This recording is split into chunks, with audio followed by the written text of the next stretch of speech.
चाहे लहर ऐसन हरद हवा राजा जी तू मरद नहीं माथा के दर्द हवा राजा जी तू मरद नहीं माथा के दर्द हवा राजा जी तू मरद नहीं माथा के मरद नहीं माथा के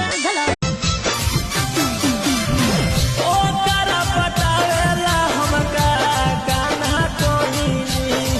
माई बाप के नजर से हम भाई गिर गईनी आगे हथवा दोनों जोड़ी आगे जनुआ पहला बात तोहार आगे पड़ी आगे आगे पहला बात तोहार आगे पड़ी आगे छोड़ के नहीं जो ससुरावा के जनुआ तने तोरा आगे कही आगे